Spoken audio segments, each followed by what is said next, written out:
आज हम एक इम्पॉसिबल को पॉसिबल बनाने की कोशिश करेंगे। Impossible equation of A sphere निकालना या स्फीयर किस तरह से ड्रॉ किया जाता है, उसके लिए क्या मैथमेटिकल टेक्निक्स चाहिए, ये जानना इम्पॉसिबल इस लिहाज से तो है कि मेरा 45 ईयर का एक्सपीरियंस ये बताता है कि मैंने जितने लोगों पढ़े लिखे लोगों के साथ एनकाउंटर किया, जिनको मैथ्स के जिन्होंने कई कैलकुलस के कोर्सेज किए हुए थे, उनको भी समझ बूझ इसकी बहुत थोड़ी थी। इम्पॉसिबल इस लिहाज से नहीं है कि अगर आपको equation of a straight line in 3D पता चल जाए और समझ आ जाए तो फिर इसमें कोई मसला नहीं होगा। जब भी आपको मैंने बताया था कि हम 3D में शुरू से 3D में जाना चाहते हैं ताकि हम जो 3D के ऑब्जेक्ट्स हैं, आप 3D में ही रहते हैं जनाब, 2D में नहीं रहते। 2D में रहते होते तो बड़ा मसला हो जाता आपको। वो मसला क्या हो जाता वो मैं इस वक्त बताना नहीं चाहता, लेकिन बड़ा सीरियस मसला हो जाता, बड़ा गलीज़ किस्म का मसला हो जाता। खैर वो मैं बाद में बताऊंगा। लेकिन आप 3D में रहते हैं, 3D में ऑपरेट करते हैं, मूवीज़ 3D में बन रही हैं, तो स्फेयर की इक्वेशन भी 3D में ही होती है। इसलिए हमने equation of a straight line 3D में लिखी थी ताकि 3D में जल्दी से जल्दी शिफ्ट हो जाएं, और आज हम शिफ्ट होने की कोशिश करेंगे। तो ये देखिए जनाब, हम और अपना दिमाग खोल लीजिए। ये दिमाग के ऊपर सोच का जो बोझ है वो सवार कर लीजिए, सोचना शुरू कर दीजिए, सोच की टोपी पहन लीजिए जैसे अनम गुल खान ने पहनी हुई है।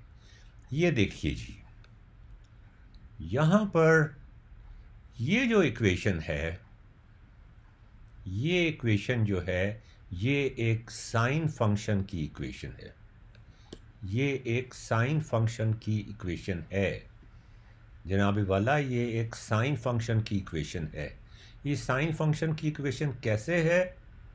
अब देखिए, मैं ये करूँगा कि एक कॉम्प्लेक्स प्रॉब्लम को writing the equation of A sphere को हम एज्यूम कर लेते हैं कि एक कॉम्प्लेक्स प्रॉब्लम है। अगरचे अगर आपको समझ आ गया तो फिर बिल्कुल कॉम्प्लेक्स प्रॉब्लम नहीं रहेगा। जब तक कॉम्प्लेक्स है, जब तक आपको समझ नहीं आता, हम पेडागॉजी की एक बड़ी स्टैंडर्ड टेक्निक इस्तेमाल करेंगे, और वो ये है कि डिवाइड एंड कॉन्कर। मुख्तलिफ एम्पायर्स दूसरी एम्पायर्स पे हुकूमतें करती आई हैं, वहाँ भी उन्होंने डिवाइड एंड कॉन्कर का तरीका अख्तियार किया है। अंग्रेज़ों ने, ईस्ट इंडिया कंपनी ने पूरे इंडिया पे हुकूमत डिवाइड एंड कॉन्कर करके की थी। खैर वो हिस्ट्री हम बाद में करेंगे। तो यहाँ पर हम डिवाइड एंड कॉन्कर को, एक चीज़ को, मुश्किल चीज़ को, बज़ाहिर मुश्किल चीज़ को, अदरवाइज़ कोई चीज़ मुश्किल नहीं है, बज़ाहिर मुश्किल चीज़ को आसान बनाने की कोशिश करेंगे डिवाइड एंड कॉन्कर करके। डिवाइड का मतलब छोटे छोटे हिस्सों में डिवाइड करो, और कॉन्कर का मतलब उनको मिलाओ ताकि वो कॉम्प्लेक्स चीज़ बन जाए। अच्छा, इस इक्वेशन से ये ग्राफ कैसे बना, ये आपने सोचना है, मैंने नहीं बताना आपको। ये बड़ा सिंपल होना चाहिए। एक ही कमांड है जो हमने इसके लिए इस्तेमाल की है, और वो ये कमांड है पैरामीट्रिक कर्व की कमांड। कर्व की कमांड जो आप पहले भी इस्तेमाल करते रहे हैं, और ये तो कम से कम आपको आनी चाहिए। ठीक है जी। और इसमें आप देखें कि मैं जब के को वेरी करता हूँ तो ये यहाँ से यहाँ तक आ जाती है। देखें, मतलब इसको मैं कहीं तक ले जा सकता हूँ। इसकी फ्रीक्वेंसी भी मैं बढ़ा सकता हूँ, वो यहाँ से बढ़ा सकता हूँ मैं। आपको पता है, बढ़ा के ख़ुद देख लीजिएगा। मैं अभी इसको और चीज़ों के बारे में कुछ थोड़ा सा आपको बताता चलूँ। तो ये इक्वेशन है साइन फंक्शन की। साइन फंक्शन यहाँ पे ड्रॉ कैसे हो गया 3D में? आप 2D में ड्रॉ करते रहें, मैंने इसको 3D में ड्रॉ किया जानकर, ताकि आप 3D कि अंदर जो कुछ होता है असल कुछ 3D में ही होता है, उसमें आसानी से आ सके। चलें, ये छोड़कर हम आते हैं इस इक्वेशन की तरफ, और ये इक्वेशन एक और प्लेन के अंदर लिखी हुई है, इसमें भी हम ये कुछ कर सकते हैं। ये एक कोसाइन फंक्शन की इक्वेशन है, कोसाइन फंक्शन की इक्वेशन, सिर्फ इस इक्वेशन की बात करो, सिर्फ इस फंक्शन की, और ये भी वही कर्व की कमांड है। एक ही कमांड से हम सब कुछ कर रहे हैं, कितना आसान। और सिर्फ इसको समझने की कोशिश करें कि ये टाइम लगाएं इसके ऊपर, फौरी तौर पर नहीं, आराम से सुकून से इसको समझने की कोशिश करें कि ये कैसे आ गई है। ठीक है, ऑल राइट। ये समझने की कोशिश करने के बाद फिर आप ये समझने की कोशिश करें कि ये सर्कल कैसे बन गया है। ठीक है जी, और ये सर्कल ऊपर नीचे भी मूव कर सकता है। ये कैसे मूव कर सकता है सर्कल? ये सर्कल कैसे बना है? सर्कल आपको पता है साइन और कोसाइन से मिलके बनता है। ये देखें, साइन और कोसाइन। तो अब साइन और कोसाइन को भी मैं ऑन कर देता हूँ, साइन और कोसाइन को भी मैं ऑन कर देता हूँ, और ये देखें ये सर्कल साइन और कोसाइन से मिलके कैसे बना है। ये आप चारों तरफ से देख लें। एक एक्सिस पे साइन है, एक एक्सिस पे कोसाइन है, और सर्कल बीच में बन गया है। और हम इसको देखें, अगर मैं इसको छोटा करूँ, ये सर्कल आधे से भी कम, आधा से भी कम। देखें कहाँ से शुरू होता है, ये कहाँ से शुरू होता है, कहाँ से शुरू होता है ये।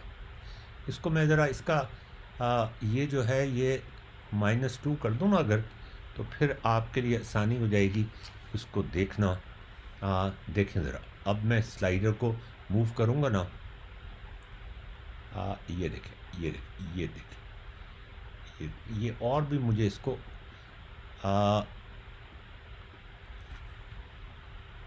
-1 कर देना चाहिए इसको।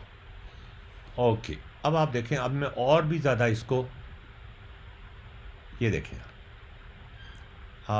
y यहाँ है और x कहाँ है इसका, x इसका कहाँ है, x इसका कहाँ है, y 4 है, और x इसका सर्कल का, अच्छा ये हमने यहाँ पे 2 किया हुआ है और यहाँ पे 4 किया हुआ है, तो x में ये यहाँ पे थोड़ी सी गड़बड़ हुई हुई है। जब भी ये स्टार्टिंग और एंडिंग, इनको ठीक कर लीजिए। ये भी आपकी एक्सरसाइज है कि ये वहीं से शुरू हो जहाँ से हम चाहते हैं कि ये शुरू हो।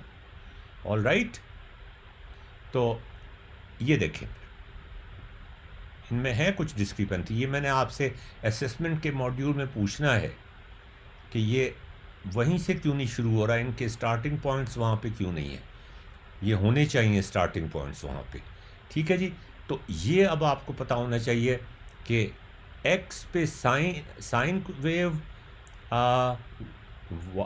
x के ऊपर साइन वेव, ये देखें ये x के अलोंग साइन वेव चल रही है, y के अलोंग कोसाइन वेव चल रही है, और एक्स वाई प्लेन के ऊपर हम ये सर्कल ड्रॉ कर रहे हैं। और इस सर्कल को ड्रॉ करने के लिए ये साइन और कोसाइन से बना है। आपको पता है ना, सर्कल की इक्वेशन साइन और कोसाइन से लिखी जा सकती है, ये पता है ना आपको। ये अगर आपको पता चल गया, यहाँ तक अगर आपको पता चल गया, तो बाद में चीज़ें बहुत आसान हो जाएंगी। अच्छा जी, अब मैं आपको दिखाता हूँ एक सिलेंडर। अगर ये पहली वाली चीज़ें आपको पता चल गई हैं, सिलेंडर को दिखाने से पहले ये पहली वाली चीज़ें आपको पता चल गई हैं, पहली वाली चीज़ें, ठीक है, तो फिर सिलेंडर की इक्वेशन लिखना कोई मुश्किल काम नहीं है। और ये सिलेंडर इस तरह है जो लिपटता जा रहा है,